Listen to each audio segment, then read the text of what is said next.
ನನಗೆ ಅತಿ ಹೆಚ್ಚು ಸಂತೋಷವಾದಂತಹ ದಿನ.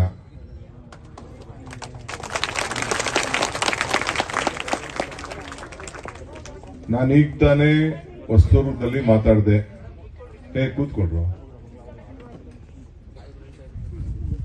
ದೊಡ್ಡಹಳ್ಳಿಯಲ್ಲಿ ನಾನು ಜನ್ಮ ತಾಳಿದ್ರು ಕೂಡ ನಮ್ಮ ಅಪ್ಪ ಅಮ್ಮ ನನ್ನ ಮಕ್ಕಳಿಗೆ ಒಳ್ಳೆ ವಿದ್ಯಾಭ್ಯಾಸ ಕೊಡಬೇಕು ಅಂತೇಳಿ ಕನಕಪುರ ಕಳಿಸಿದ್ರು. ಒಂದು ವರ್ಷ ಅಲ್ಲಿ ಓದಿದೆ.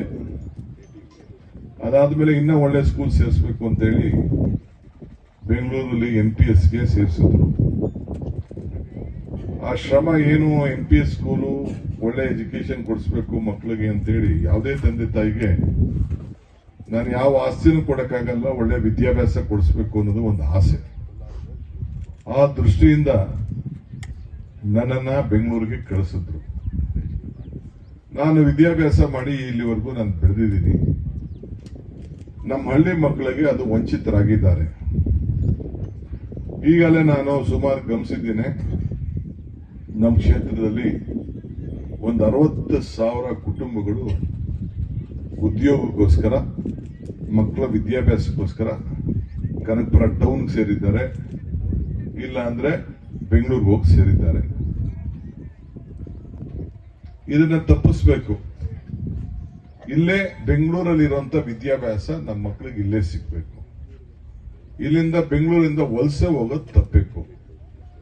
ಈಗ ನಾವು ತಮಿಳುನಾಡು ಬಾರ್ಡರ್ ಇದ್ರೂ ಕೂಡ, ಗುಡ್ಡಗಾಡು ಪ್ರದೇಶದಲ್ಲಿ ಇದ್ರೂ ಕೂಡ, ಇದು ನಾವು ಮೂಲ ಬೆಂಗಳೂರು ಜನ. ನಮ್ಮ ಈಗ ಮೊದಲು ನಾನು ಓದ್ಬೇಕಾದ್ರೆ ಆಗ ಕಂಪ್ಯೂಟರ್ ಇರಲಿಲ್ಲ, ಮೊಬೈಲ್ ಫೋನ್ ಇರಲಿಲ್ಲ, ನಮಗೆ ವಿಚಾರ ಗೊತ್ತಾಗ್ತಿರ್ಲಿಲ್ಲ, ಟಿವಿ ಇರಲಿಲ್ಲ. ಈಗ ಎಲ್ಲರ ಕೈಲೂ ಟಿವಿ ಇದೆ, ಫೋನ್ ಇದೆ. ಇಡೀ ದೇಶದಲ್ಲಿ, ಪ್ರಪಂಚದಲ್ಲಿ ಏನ್ ಆಗ್ತಾ ಇದೆ ಅನ್ನೋದು ಗೊತ್ತಾಗ್ತಾ ಇದೆ. ನಿಮ್ಮ ಮೇಷ್ಟ್ರು ಏನಾದ್ರು ಸುಳ್ಳು ಹೇಳಿದ್ರು ಕೂಡ ಈ ಕಂಪ್ಯೂಟರ್ ಅಲ್ಲಿ ಇದು ಬರ್ತದೆ, ನಮ್ಮ ಸೋಷಿಯಲ್ ಮೀಡಿಯಾ ಹಿಂಗಿದೆ, ಇಲ್ಲಾಂದ್ರೆ ಬೇರೆ ಬೇರೆ ಇದರಲ್ಲೆಲ್ಲ ನಮ್ಮ ಎಲ್ಲ ಇನ್ಫಾರ್ಮೇಶನ್ ನಮಗೆ ಇದೆ ಅಂತೇಳಿ ಈಗೆಲ್ಲ ಕಂಪ್ಲೀಟ್ ಅಲ್ಲೇ ಫೋನಲ್ಲೇ ನಮಗೆ ಸಿಕ್ಬಿಡ್ತದೆ. ಸೊ ಮೇಷ್ಟ್ರುಗಳು ಕೂಡ ಈಗ ಬಹಳ ಎಚ್ಚರಿಕೆಯಿಂದ ಮಕ್ಕಳಿಗೆ ಪಾಠ ಹೇಳ್ಬೇಕಾಗಿದೆ. ಸೊ ಅದರಿಂದ ಗೂಗಲ್ ಅಲ್ಲೇ ಎಲ್ಲ ಬಂದ್ಬಿಡ್ತದೆ. ನಾವೇನಾದ್ರು ಭಾಷಣ ಮಾಡ್ಬೇಕಂದ್ರೆ ಈಗ ಹೊಸದಾಗೆ ಈಗ ಕೇಳಿದ್ರೆ ಸಾಕು, ಅದೇ ಕೊಟ್ಬಿಡ್ತದೆ ಏನ್ ನೀವು ಭಾಷಣ ಮಾಡ್ಬೇಕು ಅಂತ. ಅಂತದೆಲ್ಲ ಹೊಸ ಲೋಕದಲ್ಲಿದ್ದೇವೆ. ಜೊತೆಗೆ ಆರ್ಟಿಫಿಷಿಯಲ್ ಇಂಟೆಲಿಜೆನ್ಸ್ ಕೂಡ ಈಗ ಬಂದ್ಬಿಟ್ಟಿದೆ. ಸೊ ನೀವು ಈಗ ಕಾಂಪೀಟ್ ಮಾಡಬೇಕಾಗಿದ್ದರು ಮಕ್ಕಳು ಕನಕಪುರದಲ್ಲ, ಬೆಂಗಳೂರಲ್ಲ, ವಿಶ್ವ ಮಟ್ಟದಲ್ಲಿ ಕಾಂಪೀಟ್ ಮಾಡಬೇಕು. ಈಗ SLC, ಹೋದ ವರ್ಷ SLC ಯಾರು ಮಾಡಿದ್ರು? ಬೆಂಗಳೂರವ್ರು ಫಸ್ಟ್ ರ್ಯಾಂಕ್ ಬರಲಿಲ್ಲ ಹುಡುಗಿ. ಇಲ್ಲಾಂದ್ರೆ ನಾನೇ ಕರೆದು 5 ಲಕ್ಷ ಕೊಟ್ಟೆ ಹೆಣ್ಮಗಳಿಗೆ, ಪ್ರೈಸ್ ಕೊಟ್ಟು ಕಳಿಸ್ದೆ ನಾನು. ಸೊ ಬೆಂಗಳೂರಲ್ಲಿಲ್ಲ, ಉಡುಪಿಲಿಲ್ಲ, ಎಲ್ಲೂ ಇಲ್ಲ. ಬಾಗಲಕೋಟೆಯಲ್ಲಿ ಒಂದು ಗೌರ್ಮೆಂಟ್ ಹಾಸ್ಟೆಲ್ ಮುರಾರ್ಜಿ ಶಾಲೆಯಲ್ಲಿ ಓದ್ ಹುಡುಗಿ SLC ಫಸ್ಟ್ ರ್ಯಾಂಕ್ ಪಡ್ಕೊಂಡಿದ್ದಾರೆ. ಅಂದ್ರೆ ನಮ್ಮ ಗ್ರಾಮೀಣ ಪ್ರದೇಶದ ಮಕ್ಕಳು ಯಾರಿಗೇನ್ ಕಡಿಮೆ ಇಲ್ಲ ಅನ್ನೋದಕ್ಕೆ ಇದೇ ಸಾಕ್ಷಿ. ಈಗ ದೊಡ್ಡಹಳ್ಳಿಯಲ್ಲಿ ತಾವೆಲ್ಲ ಗಮನಿಸಿದ್ರಿ, ಬಸ್ ಸ್ಟ್ಯಾಂಡ್ ಅಲ್ಲಿ ಹೆಂಗಿತ್ತು. ಈಗ ತಗೊಂಡು ಒಂದೊಳ್ಳೆ ಬಿಲ್ಡಿಂಗ್ ನಾನೇ ನಮ್ಮ ಜಮೀನ ಬರ್ಕೊಟ್ಬಿಟ್ಟು ಕಟ್ಸಿದ್ದೀನಿ. ಅಲ್ಲಿ ಹಾಸ್ಟೆಲ್ ಹೆಂಗಿದೆ ಅಂತ ನೀವೆಲ್ಲ ನೋಡಿದ್ದೀರಿ. ಸುಮಾರು ಜನ ನಿಮ್ಮೂರವರು ಅಲ್ಲಿ ಹಾಸ್ಟೆಲ್ ಓದ್ತಾ ಇದ್ದಾರೆ. ಒಳ್ಳೆ ವಾತಾವರಣದಲ್ಲಿ ಈಗ ನಿಮಗೆ ವಿದ್ಯಾಭ್ಯಾಸ ಎಲ್ಲ ಟ್ರೈನಿಂಗ್ ಆಗ್ತಿದೆ. ಇವತ್ತು ಟೊಯೋಟಾರವರು ಬಂದು ಇವತ್ತು ನಿಮ್ಗೆ ಶಾಲೆ ಮಾಡಿಕೊಡ್ಲಿಕ್ಕೆ ಇಲ್ಲಿ ಒಪ್ಪಿದ್ದಾರೆ. ಟೊಯೋಟಾ ಅಂತಂದ್ರೆ ಇಡೀ ಕರ್ನಾಟಕ ರಾಜ್ಯಕ್ಕೆ ಒಂದು ಬಹಳ ಪ್ರಸಿದ್ಧವಾದಂತ ಒಂದು ಸಂಸ್ಥೆ. ಅವರ ಸುದೀಪ್ ದಲ್ವಿ ಅವ್ರ ಮಗಳು ನನ್ನ ಸ್ಕೂಲಲ್ಲೇ ಓದಿದ್ದಲ್ಲ, ಅವ್ರ ಮಗ ನಮ್ಮ ಸ್ಕೂಲಲ್ಲೇ ಓದಿದ್ದು. ಈಗ ಅವರು ಇಲ್ಲಿ ಕಟ್ತಾ ಇದ್ದಾರೆ. ನಿಮ್ಗೊಂದು ಅಡ್ವಾಂಟೇಜ್ ಏನಂತಂದ್ರೆ, ನೀವು ಯಾರು ಇಲ್ಲಿ ಚೆನ್ನಾಗಿ ಓದ್ತೀರಿ ಅವರೇ ಈಗ ಅವ್ರು ಹೇಳುದು ನನಗೆ, ಟೀಚರ್ಗಳಿಗೂ ಕೂಡ ನಾವು ಟ್ರೈನ್ ಮಾಡ್ತೀನಿ. ನಮ್ಮ ಸ್ಟ್ಯಾಂಡರ್ಡ್ಗೆ ಬರಂಗೆ ಟೀಚರ್ ಕೂಡ ನಾನೇ ಟ್ರೈನ್ ಮಾಡಿ ಮುಂದಕ್ಕೆ ಸರಿಯಾಗಿ ನೀವು ಓದಿದ್ರೆ ನಿಮ್ಗೆ ಈ ಟೊಯೋಟಲ್ಲೇ ಕೆಲಸ ಸಿಗ್ತದೆ. ಅದು ತಲೆಯಲ್ಲಿ ಇಟ್ಕೊಳ್ಳಿ.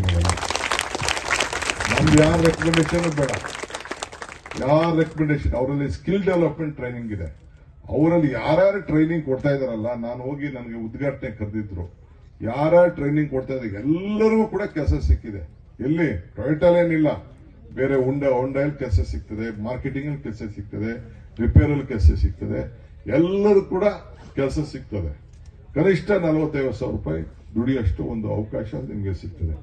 ಆದ್ರಿಂದ ನೀವು ಈಗ ನಾನೊಂದು ಪ್ರೆಸ್ಟೀಜ್ ಅವ್ರದ್ದು ಅಲ್ಲಿ ಪ್ರಾರಂಭ ಮಾಡಿ ಭೂಮಿ ಪೂಜೆ ಮಾಡಿ ಬಂದೆ, ಈಗ ಇಲ್ಲಿ ಬಂದೆ.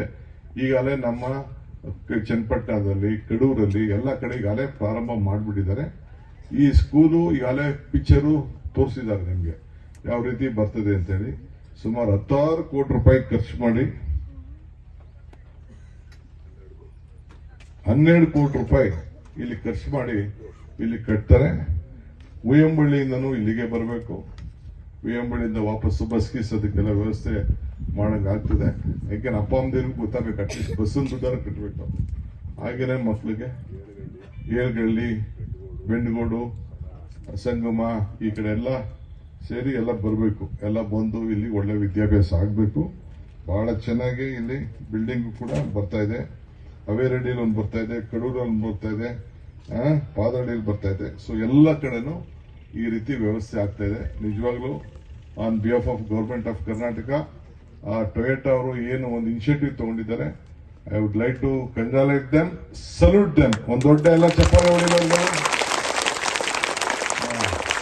ಇವತ್ತು ಅವರ ಟೊಯೋಟಾಗಿ ನಾವೆಲ್ಲ ಓಡಾಡೋ ಗಾಡಿನ ಟೊಯೋಟಾ ಗಾಡಿನ ಓಡಾಡೋದು, ಎಲ್ಲ ಅನುಕೂಲ, ಯಾರು ಬೇಕಾದ್ರೂ ಓಡೋದು. ಫಸ್ಟ್ ನನಗೆ ಟೊಯೋಟಾ ಬಂದಾಗ ನನಗೆ ಕೊಟ್ಟರು ಅವರು, ಮೊದಲನೇ ಕಾರ್ನ ನನಗೆ ಕೊಟ್ಟರು ಅವರು. ನನ್ನ ಫ್ರೀ ಕೊಟ್ಟಿಲ್ಲ, ದುಡ್ಡೇ ಇಸ್ಕೊಂಡು ಕೊಟ್ಟರು.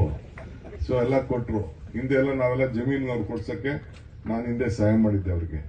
ಅಲ್ಲಿ ಟೊಯೋಟಲ್ಲಿ ನಮ್ಮ ಜಿಲ್ಲೆಲೇ ಅದಿದೆ, ಅದೆಲ್ಲ ನಮ್ಮೆಲ್ಲರ ಭಾಗ್ಯ. ಸೊ ನಾನು ಮಕ್ಕಳಿಗೆ ಹಿಂದೆ ನಿಮ್ಗೆ ಈ ಕನಕಪುರ ಹೆಂಗಿತ್ತು ಅಂತ ನಿಮ್ಗೆ ಗೊತ್ತಿಲ್ಲ, ದೊಡ್ಡಾಲಲ್ಲಿ ಹೆಂಗಿತ್ತು ಅಂತ ನಿಮ್ಗೆ ಗೊತ್ತಿಲ್ಲ. ಆ ಫೋಟೋಗಳನ್ನ ತೋರಿಸಿ